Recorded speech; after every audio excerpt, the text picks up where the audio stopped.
Well, thanks a lot for that great introduction. I'm deeply very humbled. I wish I could join you in physical realm, but the diseases that are compelling the globe to close and open some borders couldn't allow me to be there today. But it's such a gratifying moment that I'm speaking to you. My greatest respect to His Excellency Alan Kajik, the High Commissioner of Uganda to Canada, for making sure that this is actually working in progress, especially for the African communities and the different friendly forces from the Canadian, different parastatals, and the other speakers that are incredibly speaking today and spoke yesterday, and even in the hours to come after me. My name is Andrew Kyamagero, like you've heard.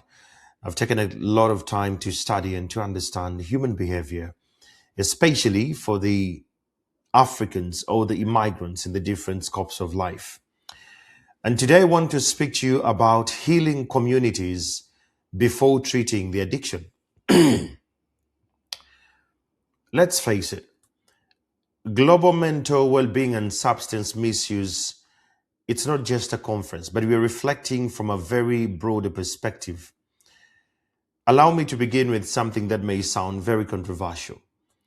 Nobody wakes up every day or one morning and decides that they want to become addicted. None.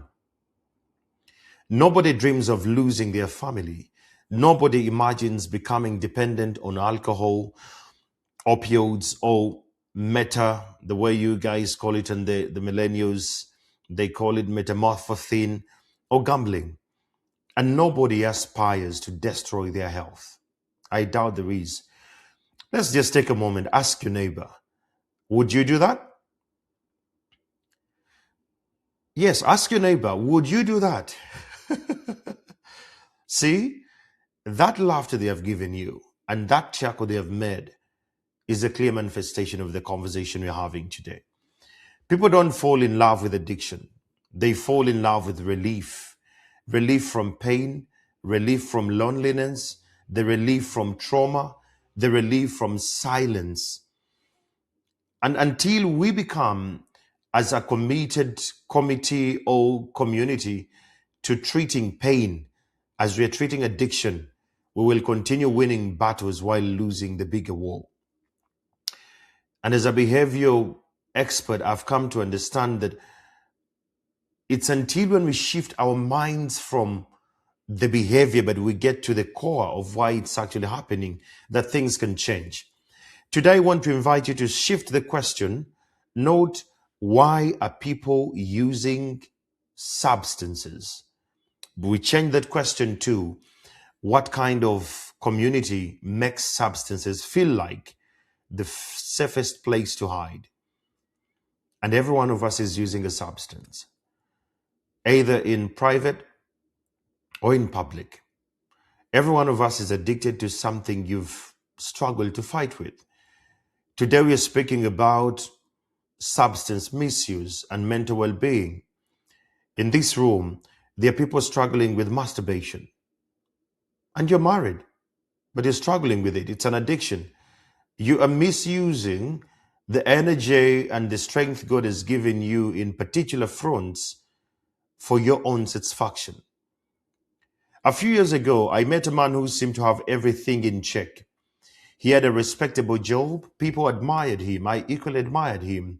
He smiled in all the photographs and the interviews that we conducted as media. He laughed at parties. He checked every box society told him to check.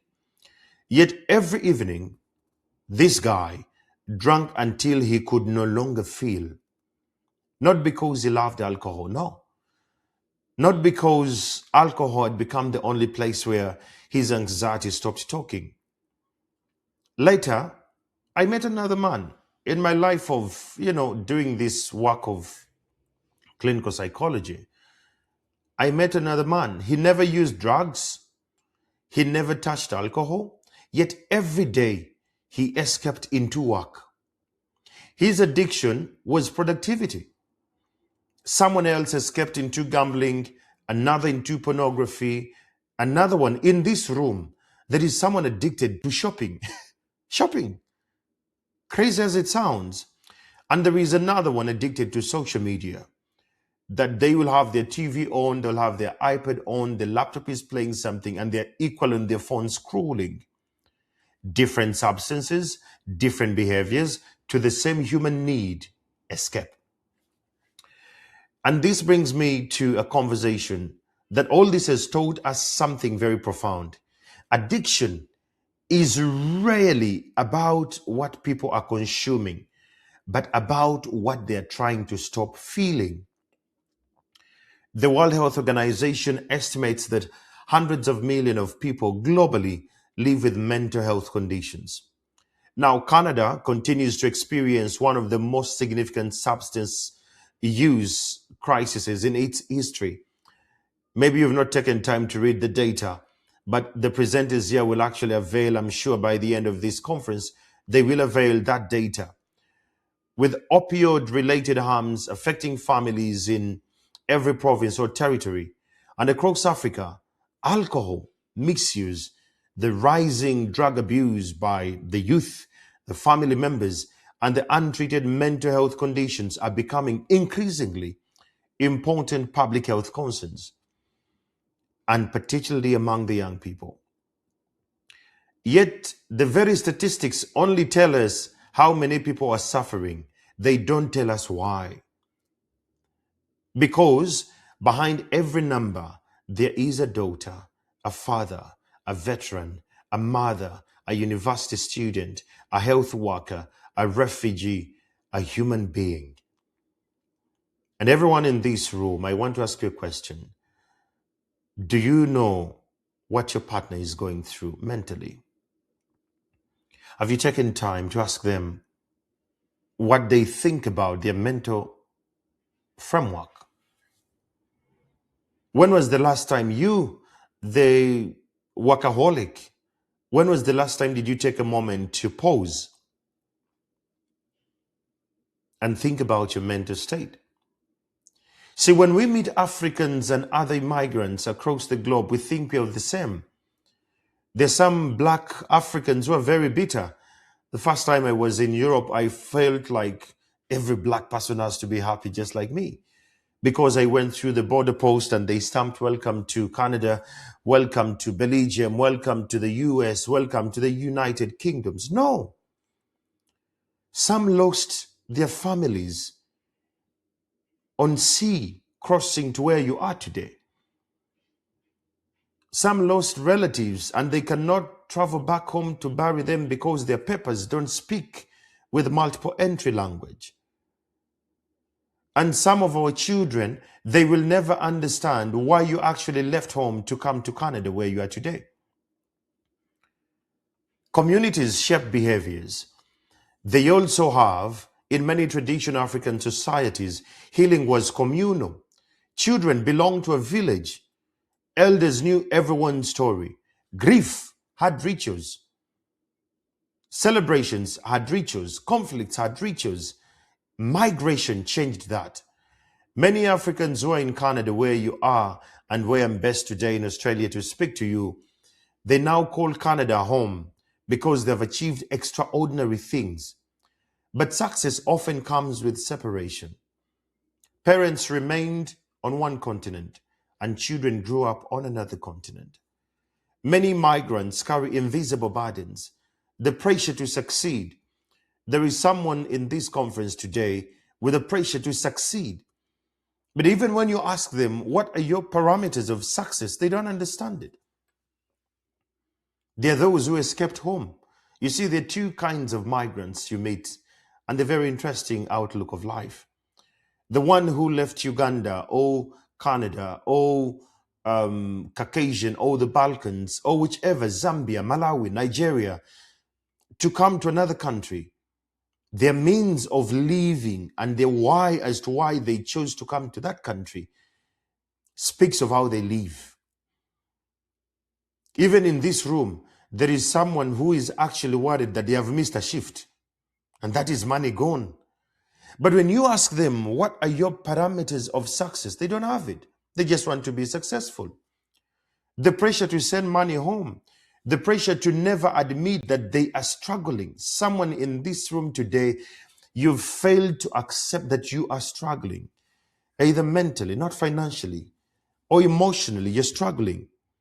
In the meantime, the Canadian society faces another challenge. Despite of the unprecedented digital connection, loneliness, friends, loneliness has become one of the defining public health issue of our time. Different histories, same destination, isolation. And as a behavioral expert, I want to tell you this, that our brains were designed for connection. When we experience belonging, the brain rewards us. When we experience rejection, abandonment, chronic stress, the brain shifts into a survival mode. Stress hormones remain elevated. Sleep will actually be a little bit on the low. Decision making will weaken. The reward system becomes even more vulnerable. So substances temporarily reduce the emotional pain by altering the brain chemistry.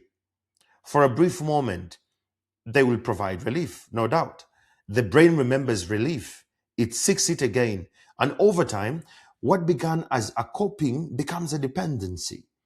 And this is why punishment alone rarely changes addiction. It doesn't. You cannot shame a nervous system into healing. You can't. You can't. And the cost of not talking about this in our communities, if we continue treating addiction as an individual failure instead of a community issue, we will continue paying enormous price.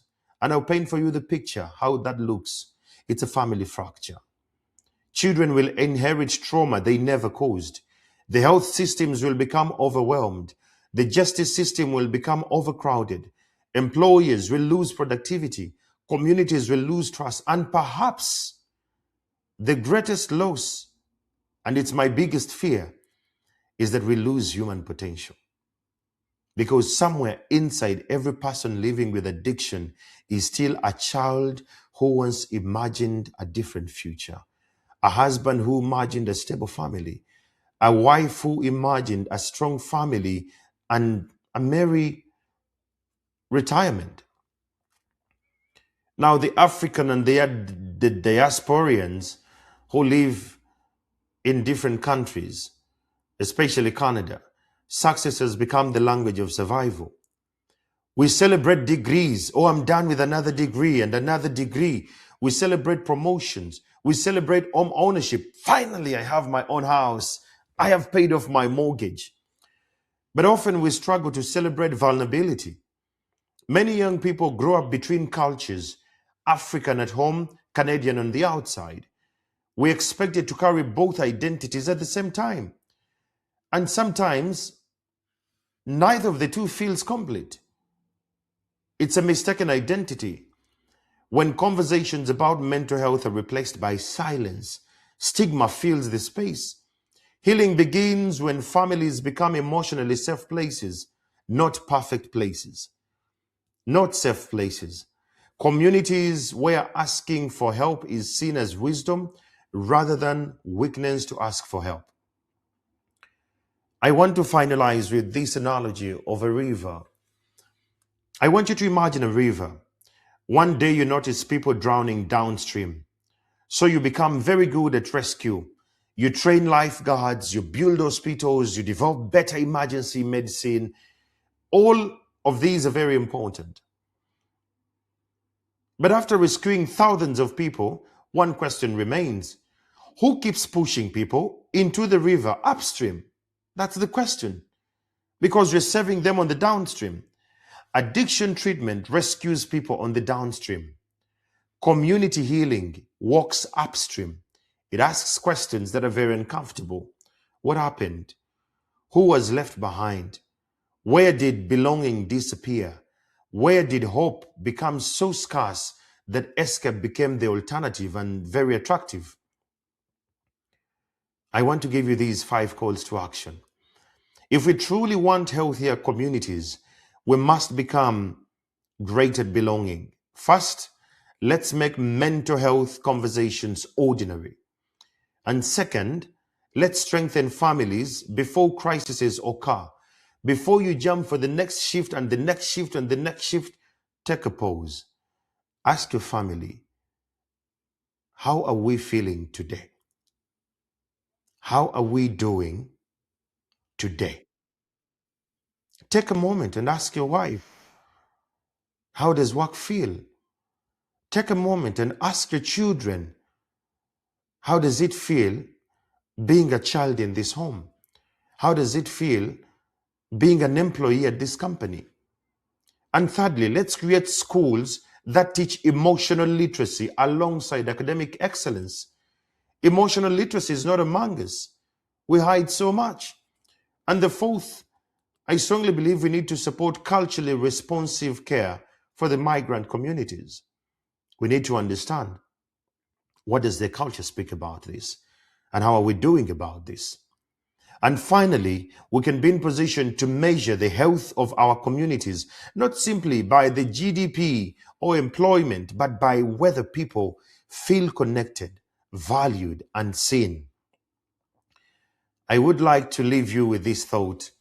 Every addiction tells a story, not simply about chemicals, not simply about behavior, but about connection. When a community heals, few people need to escape. When families listen, few young people search for belonging in dangerous places. And when leaders create cultures of dignity, hope becomes stronger than despair.